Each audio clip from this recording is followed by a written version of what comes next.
The first time I heard about crypto or anything about crypto was that I read about Bitcoin. And that was back most of us, the beginning, like when it was something that was in the news, and it was like most people, I thought that it would be something more like this million pixel website where you could pay money for each pixel or each square, and it was $1 and people made $1 million on it, and which is a great business, a little trend. But at first it didn't seem like it would be something that would ever be worth that much. Well, maybe $1 million, maybe $1 billion. And now, as we know, it's worth over, it's worth over $1 trillion now, I think, right? It's like, it's worth over $1 trillion. Total market cap? Yeah, I believe it's worth over $1 trillion now. So that's a lot more than just $1 million. The way I look at it now is that clearly this is some kind of phenomenon. And it's not for me to say that it shouldn't be a phenomenon. It's for me to try to find some understanding of why it is a phenomenon, because it is.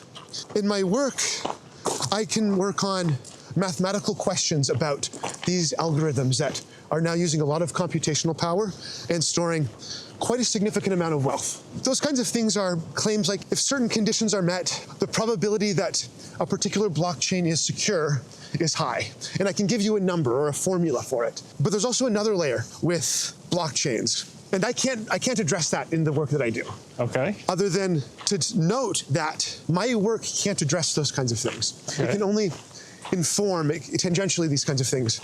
And that involves the social consensus layer that's going on with this.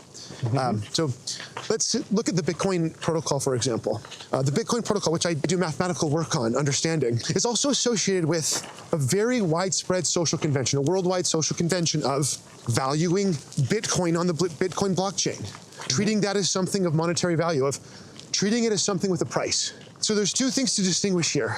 The work that I do involves numbers, involves formulas that represent numbers, okay? But there's another kind of number that goes on in cryptocurrency. It's a price number. And that price is set by a market. It's not something that my mathematics can address. Okay. And I think it's important to say that. Right. As a person who does the mathematics. I cannot address the second part. Do say more. But I can address the first parts, which are interesting. Well, my math can't address it, but I can certainly address what I think, but I have no particular insight compared to anyone else about what a market says, because a market is actually just a social phenomenon. It's something for which I both lack a complete model of and utterly lacking in information. And everyone is. We're all just a piece of a bigger market, and so we can't really know what goes on with that. But then in addition to that, I can also address what we should do. I can have an opinion about what we should do. Okay. What should we do? So you asked me, well, how did I get into cryptocurrency? That's where this question started, right? Oh, yeah, yeah. And I went on and on about something, but Love it. Right. It's good content already. There was the question was, okay, how did I get into cryptocurrency? So I first heard about it. Well, obviously, like, good for them. It's going to make a little bit of money, but this can never possibly last. This doesn't make any sense.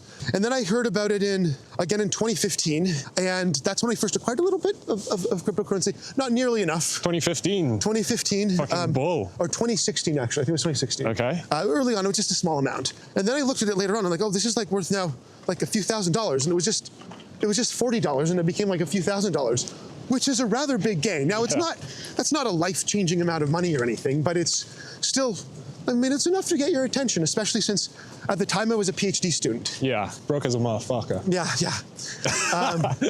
So then obviously, okay, by 2017, I obviously recognized that this is something significant, but of course, I missed the train at that point, because I didn't really think it was anything when I got it. I thought it was a novelty or something like that. Then it was in 2018, I heard about smart contracts. So I'd heard about Bitcoin. I had vaguely heard about this idea of proof of work. I didn't know much about it. So then I heard about smart contracts, this idea that once you have an online ledger, whether it be decentralized or not, but in this case, a decentralized ledger, you could then use it to move money around as part of contracts and do dispute resolution about that money on-chain.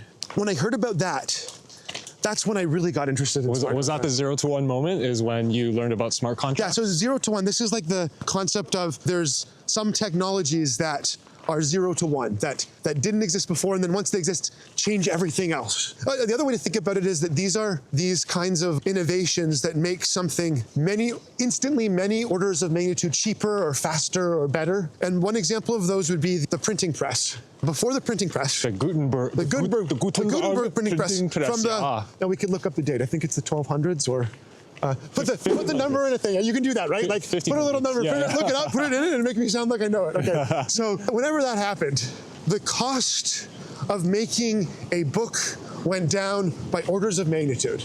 Because before you had to write everything. It's not just the people who had books now had them for cheaper. Now, so many more people could buy books.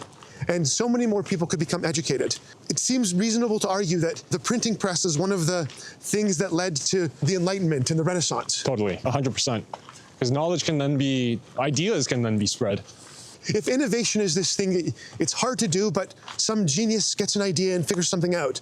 If more people have the base knowledge, then the chance that you're going to get ideas to arise, given that base knowledge, goes up if a lot more people have that base knowledge. Another example of a 0 to 1 thing that I think has happened in our lifetime is the rise of the internet. It certainly made information thousands, millions of times cheaper. Before, when we were kids, the way you would get information is, it had to be on a TV channel. So if you wanted a specific piece of information, it better be something that they broadcast on that channel. Or you could subscribe to a magazine, and once a month you get that information in a magazine. And then the newspaper would only give you some select information. Now, easily, in an instant, everyone in their pocket, everywhere, can get all of that information and more, and everything ever published practically in an instant. Pretty much for free. Now, not completely for free, but relative to the cost before, massively cheaper. Well, smart contracts, to me, the way I look at it is that it's like an instant digital legal system, instant digital trust, scalable trust. Edit out the good one, the one that's good there. Okay. Scalable trust. See, the thing is, at first it doesn't seem like it does anything when you first hear about it. Like, well, what is this thing? Like, don't we already have a legal system?